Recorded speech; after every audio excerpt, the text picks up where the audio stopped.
ನಮಸ್ಕಾರ ಸ್ನೇಹಿತರೆ. ಪತ್ನಿಯ ಹೊರತುಪಡಿಸಿ ಈ ಒಬ್ಬ ಸ್ತ್ರೀಯೊಂದಿಗೆ ಶಾರೀರಿಕ ಸಂಬಂಧ ಹೊಂದುವುದು ಪಾಪವಲ್ಲ, ಬದಲಿಗೆ ಪುಣ್ಯವಾಗುತ್ತದೆ. ಸ್ನೇಹಿತರೆ, ಆ ಯಾವ ಸ್ತ್ರೀ ಎಂದು ನೀವು ತಿಳಿದುಕೊಳ್ಳಲು ಬಯಸುತ್ತೀರಾ? ಆ ಸ್ತ್ರೀಯೊಂದಿಗೆ ಸಂಬಂಧ ಹೊಂದಿದರೆ ಪಾಪವಾಗುವುದಿಲ್ಲ ಎಂದು ತಿಳಿಯಲು ಈ ವಿಡಿಯೋ ಸ್ಕಿಪ್ ಮಾಡದೆ ಕೊನೆಯವರೆಗೂ ನೋಡಿ.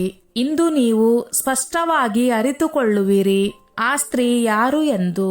ಸ್ನೇಹಿತರೆ, ನಾವು ಹೇಳುತ್ತೇವೆ, ಶಾಸ್ತ್ರಗಳ ಪ್ರಕಾರ ಯಾವುದೇ ಪುರುಷನು ತನ್ನ ಪತ್ನಿಯ ಹೊರತುಪಡಿಸಿ ಈ ಒಬ್ಬ ಸ್ತ್ರೀಯೊಂದಿಗೆ ದೈಹಿಕ ಸಂಬಂಧ ಹೊಂದಬಹುದು. ಇದನ್ನು ತಿಳಿದುಕೊಳ್ಳಲು ನಿಮಗೆ ಒಂದು ಅತ್ಯಂತ ಜ್ಞಾನವರ್ಧಕ ಕಥೆಯನ್ನು ಕೇಳಬೇಕಾಗುತ್ತದೆ.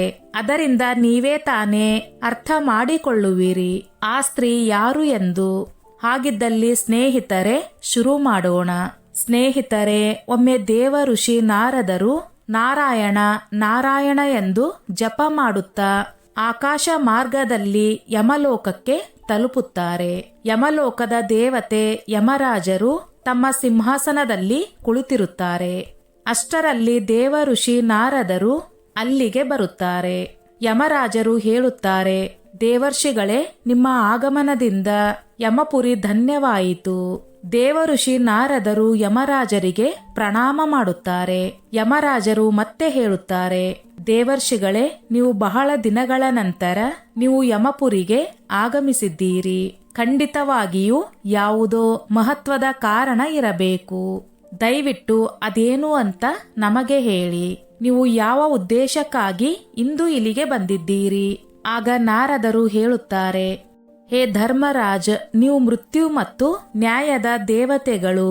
3 ಲೋಕಗಳ ಎಲ್ಲಾ ಪ್ರಾಣಿಗಳಿಗೆ ಅವರ ಕರ್ಮಗಳಿಗೆ ಅನುಸಾರವಾಗಿ ದಂಡನೆ ನೀಡುವ ಕೆಲಸವನ್ನು ನೀವು ಚೆನ್ನಾಗಿ ನಿರ್ವಹಿಸುತ್ತೀರಿ. ನಿಮ್ಮ ಬಳಿ ಎಲ್ಲಾ ಪ್ರಾಣಿಗಳು ಮತ್ತು ಚರಾಚರ ಜಗತ್ತಿನ ಲೆಕ್ಕಾಚೀಟಿ ಇದೆ. ಪಾಪಿಗಳನ್ನು ನೀವು ನರಕಕ್ಕೆ ಕಳುಹಿಸುತ್ತೀರಿ, ಪುಣ್ಯವಂತರನ್ನು ಸ್ವರ್ಗಕ್ಕೆ ಕಳುಹಿಸುತ್ತೀರಿ. ಆದ್ದರಿಂದ ಮನುಷ್ಯರ ಎಲ್ಲ ಪಾಪ ಪುಣ್ಯ ಕರ್ಮಗಳ ಬಗ್ಗೆ ನಿಮಗೆ ಪೂರ್ಣ ಜ್ಞಾನವಿದೆ. ನಾನು ನಿಮ್ಮ ಬಳಿ ಒಂದು ವಿಚಿತ್ರವಾದ ಪ್ರಶ್ನೆಯನ್ನು ತಂದಿದ್ದೇನೆ. ದಯವಿಟ್ಟು ನನ್ನ ಈ ಪ್ರಶ್ನೆಗೆ ಉತ್ತರ ನೀಡಿ. ಯಮರಾಜರು ಹೇಳುತ್ತಾರೆ, ದೇವಋಷಿ ನಾರದ, ನೀವು ಸರಿಯೇ ಹೇಳುತ್ತೀರಿ. ನಮ್ಮ ಬಳಿ 3 ಲೋಕಗಳ ಪ್ರಾಣಿಗಳ ಲೆಕ್ಕಾಚೀಟಿ ಇದೆ. ಪ್ರಭು ನಮಗೆ ಈ ಕೆಲಸವನ್ನೇ ವಹಿಸಿದ್ದಾರೆ. ಮನುಷ್ಯರ ಪಾಪ ಪುಣ್ಯಗಳಿಗೆ ಅನುಸಾರವಾಗಿ ನಾವು ದಂಡನೆ ನೀಡುತ್ತೇವೆ. ನಿಮ್ಮ ಮನದಲ್ಲಿ ಯಾವ ಪ್ರಶ್ನೆ ಅಥವಾ ಸಂದೇಹವಿದ್ದರೂ ನಿರ್ಭಯವಾಗಿ ಕೇಳಿ, ನಾವು ಖಂಡಿತವಾಗಿಯೂ ಉತ್ತರವನ್ನು ನೀಡುತ್ತೇವೆ. ಆಗ ದೇವ ಋಷಿ ಹೇಳುತ್ತಾರೆ, ಹೇ ಯಮರಾಜ್, ಶಾಸ್ತ್ರಗಳು ಹೇಳುತ್ತವೆ, ಒಬ್ಬ ಪುರುಷನು ಕೇವಲ ಒಬ್ಬನೇ ಸ್ತ್ರೀಯೊಂದಿಗೆ ಮದುವೆ ಮಾಡಿಕೊಳ್ಳಬೇಕು, ಕೇವಲ ಒಬ್ಬಳೊಂದಿಗೆ ಸಂಬಂಧವನ್ನು ಹೊಂದಬೇಕು. ಆದರೆ ನಾನು ಗಮನಿಸಿದ್ದೇನೆ, ಕೆಲವು ಮನುಷ್ಯರು ಅನೇಕ ಮದುವೆ ಮಾಡಿಕೊಳ್ಳುತ್ತಾರೆ, ಅನೇಕ ಸ್ತ್ರೀಯರೊಂದಿಗೆ ಸಂಬಂಧ ಹೊಂದುತ್ತಾರೆ. ಇದು ಪಾಪವಲ್ಲವೇ? ಅಂತವರನ್ನು ನರಕಕ್ಕೆ ಕಳುಹಿಸಲಾಗುತ್ತದೆಯೇ? ಶಾಸ್ತ್ರಗಳು ಇದರ ಬಗ್ಗೆ ಏನು ಹೇಳುತ್ತವೆ? ಒಬ್ಬ ಮನುಷ್ಯ ಅನೇಕ ಸ್ತ್ರೀಯರೊಂದಿಗೆ ವಿವಾಹ ಮಾಡಿಕೊಳ್ಳಬಹುದೇ? ದಯವಿಟ್ಟು ಈ ನನ್ನ ಸಂದೇಹವನ್ನು ದೂರ ಮಾಡಿ. ಸ್ನೇಹಿತರೆ, ಇಂದಿನ ಕಾಲದಲ್ಲಿಯೂ ನೀವು ಇದನ್ನೇ ನೋಡುತ್ತಿರಲ್ಲವೇ? ಇಂದು ಅನೇಕ ಪುರುಷರು ಯಾವಾಗಲೂ ಪರಸ್ತ್ರೀಯೊಂದಿಗೆ ಸಂಬಂಧ ಬೆಳೆಸುವ ಆಸೆ ಹೊಂದಿರುತ್ತಾರೆ. ಯಾವಾಗ ಅವಕಾಶ ಸಿಗುತ್ತದೆ ಎಂದು ಹುಡುಕುತ್ತಿರುತ್ತಾರೆ. ಹಾಗಿದ್ದಲ್ಲಿ ಯಾವ ಒಬ್ಬ ಸ್ತ್ರೀಯೊಂದಿಗೆ ಸಂಬಂಧ ಹೊಂದಿದರೆ ಅದು ಪಾಪವಲ್ಲ ಎಂದು ತಿಳಿದುಕೊಳ್ಳಲು ಕಥೆಯನ್ನು ಪೂರ್ಣ ಗಮನದಿಂದ ಕೇಳಿ.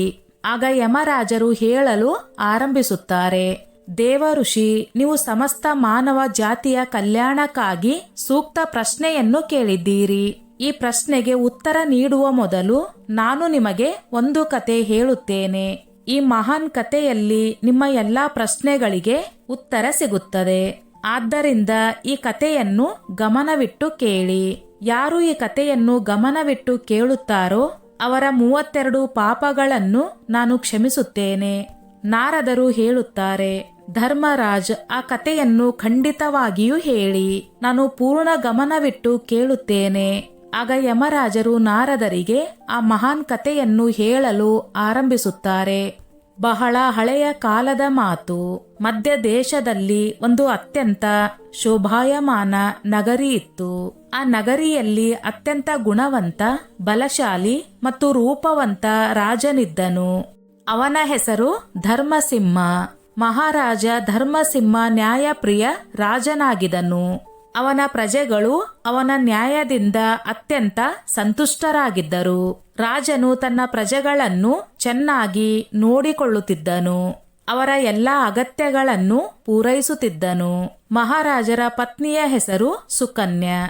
ಅವಳು ಅತ್ಯಂತ ಸುಂದರಿ, ಗುಣವತಿ, ಚರಿತ್ರವತಿ ಮತ್ತು ಪತಿವ್ರತೆ ಆಗಿದ್ದಳು. ಮಹಾರಾಜ ಧರ್ಮಸಿಂಹ ಮತ್ತು ರಾಣಿ ಸುಕನ್ಯಾ ಇಬ್ಬರು ಅತ್ಯಂತ ದಯಾಳು ಸ್ವಭಾವದವರಾಗಿದ್ದರು. ಅವರು ಪ್ರತಿಯೊಂದು ಯಜ್ಞ, ದಾನ, ಧರ್ಮ ಮತ್ತು ಅನುಷ್ಠಾನಗಳನ್ನು ಮಾಡುತ್ತಿದ್ದರು. ಅವರ ಸಾಮ್ರಾಜ್ಯದಲ್ಲಿ ಎಲ್ಲವೂ ಇತ್ತು. ಆದರೆ ಕೇವಲ ಒಂದು ಕಾರಣದಿಂದ ರಾಜ, ರಾಣಿ ಮತ್ತು ಪ್ರಜೆಗಳು ದುಃಖಿತರಾಗಿದ್ದರು. ಮಹಾರಾಜರಿಗೆ ಸಂತಾನವಿಲ್ಲ. ಇದರಿಂದ ರಾಜನು ದುಃಖ ಮತ್ತು ಚಿಂತೆಯಲ್ಲಿ ಮುಳುಗಿದ್ದನು. ಪ್ರಜೆಗಳಿಗೂ ರಾಜನ ಈ ಸ್ಥಿತಿ ನೋಡಲಾಗುತ್ತಿರಲಿಲ್ಲ. ಎಷ್ಟೇ ಪ್ರಯತ್ನ ಮಾಡಿದರೂ ಸಂತಾನ ಆಗುತ್ತಿಲ್ಲ. ಅನೇಕ ವೈದ್ಯರನ್ನು ಕರೆಸಿದರು. ಪುತ್ರ ಪ್ರಾಪ್ತಿಯ ಅನೇಕ ಉಪಾಯಗಳನ್ನು ಮಾಡಿದರು. ದಾನ, ಧರ್ಮ, ವ್ರತಗಳನ್ನು ಆಚರಿಸಿದರು. ಆದರೂ ಯಾವುದೇ ಫಲ ಸಿಗಲಿಲ್ಲ. ನಂತರ ಕೆಲವರು ಸಲಹೆ ನೀಡಿದರು. ರಾಜರೇ, ನೀವು ಎರಡನೇ ಮದುವೆ ಮಾಡಿಕೊಳ್ಳಿ, ಅದರಿಂದ ಸಂತಾನವಾಗುತ್ತದೆ.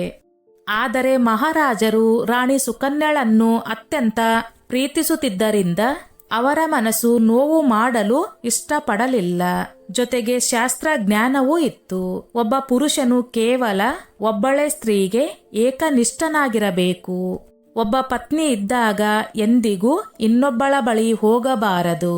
ಒಬ್ಬ ಹೆಣ್ಣು ಪ್ರಾಣಿಯೊಂದಿಗೆ ಇಬ್ಬರು ಗಂಡು ಪ್ರಾಣಿಗಳು ಇರಲಾರರು. ಅದೇ ರೀತಿ ಒಬ್ಬ ಪುರುಷನೊಂದಿಗೆ ಇಬ್ಬರು ಸ್ತ್ರೀಯರು ಸುಖವಾಗಿ ಇರಲಾರರು. ಒಬ್ಬ ಪತ್ನಿ ಇದ್ದಾಗಲೂ ಇನ್ನೊಬ್ಬ ಸ್ತ್ರೀಯೊಂದಿಗೆ ಸಂಬಂಧ ಹೊಂದಿದರೆ ಅದು ಘೋರ ಪಾಪ, ನರಕಕ್ಕೆ ಹೋಗುತ್ತಾನೆ. ಈ ಕಾರಣದಿಂದ ಮಹಾರಾಜರು ಎರಡನೇ ಮದುವೆ ಆಗಲು ಒಪ್ಪಲಿಲ್ಲ. ಆದರೆ ರಾಣಿ ಸುಕನ್ಯಾ ಹೇಳುತ್ತಾಳೆ, ಸ್ವಾಮಿ, ದಯವಿಟ್ಟು ಎರಡನೇ ಮದುವೆ ಮಾಡಿಕೊಳ್ಳಿ. ನಮ್ಮ ರಾಜ್ಯಕ್ಕೆ ಭವಿಷ್ಯದಲ್ಲಿ ಒಬ್ಬ ರಾಜನ ಅಗತ್ಯವಿದೆ. ಮಹಾರಾಜರು ತಿರಸ್ಕರಿಸುತ್ತಾರೆ ಮತ್ತು ಹೇಳುತ್ತಾರೆ, ಪ್ರಿಯೆ, ನಾನು ಎರಡನೇ ಮದುವೆ ಮಾಡಿಕೊಂಡರೂ ಪಾಪಕ್ಕೆ ಒಳಗಾಗುತ್ತೇನೆ. ನಾನು ನರಕಕ್ಕೆ ಹೋಗಬೇಕಾಗುತ್ತದೆ. ನೀನೇ ಹೇಳು, ನನ್ನ ಎರಡನೇ ಮದುವೆಯಿಂದ ನೀನು ಸುಖವಾಗಿರುವೆಯಾ? ರಾಣಿ ಹೇಳುತ್ತಾಳೆ, ಸ್ವಾಮಿ, ನಿನ್ನ ಸಂತೋಷದಲ್ಲೇ ನನ್ನ ಸಂತೋಷವಿದೆ. ನಾನು ನನ್ನ ಸೌತನನ್ನು ನನ್ನ ಸಹೋದರಿಯಂತೆ ಪ್ರೀತಿಸುತ್ತೇನೆ. ನಿನಗೆ ವಿವಾಹಕ್ಕೆ ನಾನು ಒಪ್ಪಿಗೆ ನೀಡುತ್ತೇನೆ. ಮಹಾರಾಜರು ಹೇಳುತ್ತಾರೆ, ದೇವಿ, ಆದರೆ ಒಬ್ಬ ಪತ್ನಿ ಇದ್ದಾಗ ಇನ್ನೊಬ್ಬಳೊಂದಿಗೆ ಸಂಬಂಧದಿಂದ ಬರುವ ಆ ಪಾಪದಿಂದ ನನ್ನನ್ನು ಯಾರು ರಕ್ಷಿಸುತ್ತಾರೆ? ಆ ಪಾಪಕ್ಕೆ ಮುಕ್ತಿ ಇಲ್ಲ. ನಾನು ಆ ಘೋರ ಅನರ್ಥ ಮಾಡಲು ಇಚ್ಛಿಸುವುದಿಲ್ಲ. ಇತ್ತ ಸ್ವರ್ಗ ಲೋಕದಲ್ಲಿ ಮಹಾರಾಜರ ಎಲ್ಲಾ ಪಿತೃಗಳು ಈ ಘಟನೆಯನ್ನು ನೋಡುತ್ತಿದ್ದರು. ತಮ್ಮ ಮಗನ ಈ ನಡತೆಯಿಂದ ಅವರು ಅತ್ಯಂತ ದುಃಖಿತರಾದರು. ಮಗನಿಗೆ ಪುತ್ರನಿಲ್ಲದಿದ್ದರೆ ಕುಲ ನಾಶವಾಗುತ್ತದೆ ಎಂದು ಭಯ. ಎಲ್ಲಾ ಪಿತೃಗಳು ಬಹಳ ದುಃಖಿತರಾದರು. ಒಂದು ದಿನ ಎಲ್ಲಾ ಪಿತೃಗಳು ಮಹಾರಾಜರ ಕನಸಿನಲ್ಲಿ ಬಂದು ದರ್ಶನ ನೀಡುತ್ತಾರೆ ಮತ್ತು ಹೇಳುತ್ತಾರೆ, ಮಗನೇ, ನಿನ್ನ ಈ ಕಾರಣದಿಂದ ನಮಗೆ ದುರ್ಗತಿ ಆಗುತ್ತಿದೆ. ನಮ್ಮ ಕುಲ ನಾಶವಾಗುತ್ತಿದೆ. ಮಹಾರಾಜರು ಹೇಳುತ್ತಾರೆ, ಮಹಾತ್ಮರೇ, ನಾನು ಯಾವ ಪಾಪ ಮಾಡಿದ್ದೇನೆ ಎಂದು ನೀವೆಲ್ಲರೂ ಇಷ್ಟೊಂದು ದುಃಖಿತರಾಗಿದ್ದೀರಿ? ನಿಮ್ಮ ಆತ್ಮದ ಶಾಂತಿಗಾಗಿ ಯಾವ ಉಪಾಯವಿದ್ದರೂ ನಾನು ಮಾಡುತ್ತೇನೆ. ಪಿತೃಗಳು ಹೇಳುತ್ತಾರೆ, ಮಗನೇ, ನಮ್ಮ ಮುಕ್ತಿಗೆ ಒಂದೇ ಉಪಾಯ, ನಿನ್ನ ಸಂತಾನ. ನೀನು ಪುತ್ರನನ್ನು ಜನ್ಮ ನೀಡದಿದ್ದರೆ ನಿನ್ನೊಂದಿಗೆ ನಮಗೂ ನರಕಕ್ಕೆ ಹೋಗಬೇಕಾಗುತ್ತದೆ. ನಮ್ಮ ಸಂಪೂರ್ಣ ಕುಲವಂಶ ನಾಶವಾಗುತ್ತದೆ. ಆದ್ದರಿಂದ ನೀನು ಎರಡನೇ ಮದುವೆ ಮಾಡಿಕೋ. ಪುತ್ರನಿಲ್ಲದಿದ್ದರೆ ಮನುಷ್ಯನಿಗೆ ಸದ್ಗತಿ ಸಿಗುವುದಿಲ್ಲ. ಪುತ್ರನೇ ತಂದೆ ತಾಯಿಯ ಉದ್ಧಾರ ಮಾಡುತ್ತಾನೆ, ಮೋಕ್ಷ ನೀಡುತ್ತಾನೆ. ಅವನು ಶ್ರಾದ್ದ ಮಾಡಿದಾಗ ನಮ್ಮ ಪಾಪಗಳು ನಾಶವಾಗುತ್ತವೆ. ಅವನು ಭೂಲೋಕದಲ್ಲಿ ದಾನ ಧರ್ಮ ಮಾಡಿದಾಗ ನಮಗೆ ಸ್ವರ್ಗದಲ್ಲಿ ಆಹಾರ ಸಿಗುತ್ತದೆ. ಆದ್ದರಿಂದ ಶೀಘ್ರ ಪುತ್ರ ಪ್ರಾಪ್ತಿಗೆ ಉಪಾಯ ಮಾಡು.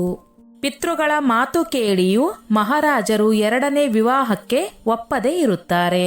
ಆಗ ಎಲ್ಲಾ ಪಿತೃಗಳು ದುಃಖಿತರಾಗಿ ಯಮರಾಜರ ಬಳಿ ಹೋಗಿ ವಿನಂತಿಸುತ್ತಾರೆ. ಧರ್ಮರಾಜ, ದಯವಿಟ್ಟು ನಮ್ಮ ಕುಲವನ್ನು ರಕ್ಷಿಸಿ. ನಮ್ಮ ಮಗನಿಗೆ ಸಂತಾನವಿಲ್ಲ. ಸಂತಾನ ಇಲ್ಲದಿದ್ದರೆ ನಮ್ಮ ಕುಲ ನಾಶವಾಗುತ್ತದೆ. ದಯವಿಟ್ಟು ನಮ್ಮ ಮಗನಿಗೆ ಎರಡನೇ ಮದುವೆ ಮಾಡಲು ಅನುಮತಿ ನೀಡಿ. ಯಮರಾಜರು ಹೇಳುತ್ತಾರೆ, ಮಹಾತ್ಮರೇ, ನಾನು ಖಂಡಿತವಾಗಿಯೂ ನಿಮ್ಮ ಮಗನಿಗೆ ಸಮಜಾಯಿಸಿ ನೀಡಿ ಪುತ್ರ ಪ್ರಾಪ್ತಿಗೆ ಪ್ರೇರೇಪಿಸುತ್ತೇನೆ. ಹೀಗೆ ಹೇಳಿ ಯಮರಾಜರು ಒಬ್ಬ ಸಾಧುವಿನ ರೂಪ ತಾಳಿ ರಾಜನ ಬಳಿ ಬರುತ್ತಾರೆ. ಸಾಧುವನ್ನು ನೋಡಿ ಮಹಾರಾಜ ಧರ್ಮಸಿಂಹ ಅತ್ಯಂತ ಸಂತೋಷ ಪಡುತ್ತಾರೆ. ಆದರ ಸತ್ಕಾರ ಮಾಡುತ್ತಾರೆ ಮತ್ತು ಕೇಳುತ್ತಾರೆ, ಹೇ ಮಹಾತ್ಮರೇ, ನೀವು ಯಾರು? ಯಾವ ಉದ್ದೇಶಕ್ಕಾಗಿ ನಮ್ಮ ರಾಜ್ಯಕ್ಕೆ ಬಂದಿದ್ದೀರಿ? ಆ ಸಾಧು ಹೇಳುತ್ತಾರೆ, ಹೇ ರಾಜ, ನಾನು ಸಾಕ್ಷಾತ್ ಮಹಾರಾಜನೇ. ನಿನ್ನ ಪಿತೃಗಳ ವಿನಂತಿಯಂತೆ ನಾನು ನಿನ್ನನ್ನು ಭೇಟಿಯಾಗಲು ಬಂದಿದ್ದೇನೆ. ನೀನು ನಿನ್ನ ಪಿತೃಗಳನ್ನು ಕೋಪಗೊಳಿಸಿದೀಯಾ. ಇದರಿಂದ ನಿನ್ನ ಸಾಮ್ರಾಜ್ಯ ನಾಶವಾಗುತ್ತದೆ. ಪುತ್ರನು ಇಲ್ಲದಿದ್ದರೆ ನಿನಗೆ ಎಂದಿಗೂ ಮೋಕ್ಷ ಸಿಗುವುದಿಲ್ಲ. ಶಾಸ್ತ್ರ ಹೇಳುತ್ತದೆ, ಮೋಕ್ಷ ಪ್ರಾಪ್ತಿಗೆ ಪುತ್ರನನ್ನು ಜನ್ಮ ನೀಡಲೇಬೇಕು. ಮಹಾರಾಜರು ಹೇಳುತ್ತಾರೆ, ಹೇ ಧರ್ಮರಾಜ, ನಾನು ಎರಡನೇ ಮದುವೆ ಮಾಡಿಕೊಂಡು ಪಾಪಿಯಾಗಲು ಬಯಸುವುದಿಲ್ಲ. ಅದಕ್ಕಿಂತ ಪುತ್ರಹೀನನಾಗಿಯೇ ಜೀವನ ನಡೆಸುವುದು ಉತ್ತಮ. ಯಮರಾಜರು ಹೇಳುತ್ತಾರೆ, ಹೇ ರಾಜ, ನಿನ್ನ ನ್ಯಾಯಪರ ಆಚರಣೆ ಮತ್ತು ಪತ್ನಿಯ ಪ್ರತಿ ಏಕನಿಷ್ಠೆ ನೋಡಿ ನಾನು ಅತ್ಯಂತ ಪ್ರಸನ್ನನಾಗಿದ್ದೇನೆ. ಆದರೆ ಧರ್ಮಸಿಂಹ, ಒಬ್ಬ ವ್ಯಕ್ತಿ ಎರಡನೇ ಮದುವೆ ಖಂಡಿತವಾಗಿಯೂ ಮಾಡಿಕೊಳ್ಳಬಹುದು. ಇದರಲ್ಲಿ ಯಾವುದೇ ಪಾಪವಿಲ್ಲ. ಒಬ್ಬ ಪುರುಷನ ಪತ್ನಿಯು ಎರಡನೇ ಮದುವೆಗೆ ಒಪ್ಪಿಗೆ ನೀಡಿದರೆ ಅವರು ಎರಡನೇ ವಿವಾಹ ಮಾಡಿಕೊಳ್ಳಬಹುದು. ಇದರಲ್ಲಿ ಯಾವುದೇ ಪಾಪವಿಲ್ಲ.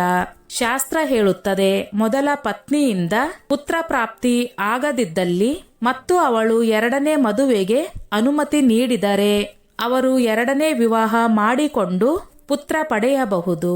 ಇದರಲ್ಲಿ ಯಾವುದೇ ಪಾಪವಿಲ್ಲ. ಯಮರಾಜರ ಈ ಮಾತು ಕೇಳಿ ರಾಜರು ಧನ್ಯವಾದ ಹೇಳುತ್ತಾರೆ. ಯಮರಾಜರು ಅಲ್ಲಿಂದ ಹೊರಟು ಹೋಗುತ್ತಾರೆ. ಮಹಾರಾಜ ಧರ್ಮಸಿಂಹ ತಮ್ಮ ಪತ್ನಿ ಸುಕನ್ಯಳ ಬಳಿ ಹೋಗಿ ಎರಡನೇ ಮದುವೆಗೆ ಅನುಮತಿ ಕೇಳುತ್ತಾರೆ. ರಾಣಿ ಸುಕನ್ಯಾ ಒಪ್ಪಿಗೆ ನೀಡುತ್ತಾಳೆ. ನಂತರ ಮಹಾರಾಜರು ಎರಡನೇ ಸ್ತ್ರೀಯೊಂದಿಗೆ ವಿವಾಹ ಮಾಡಿಕೊಳ್ಳುತ್ತಾರೆ ಮತ್ತು ಸುಂದರ ಪುತ್ರ ರತ್ನವನ್ನು ಪಡೆಯುತ್ತಾರೆ.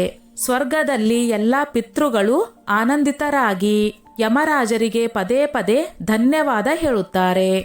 ಹೀಗೆ ಸ್ನೇಹಿತರೆ, ಧರ್ಮರಾಜರು ನಾರದರಿಗೆ ಸ್ತ್ರೀ ಪುರುಷರ ವಿವಾಹ ಮತ್ತು ಆಚರಣೆ ಕುರಿತು ಮಹತ್ವದ ಜ್ಞಾನ ನೀಡಿದರು.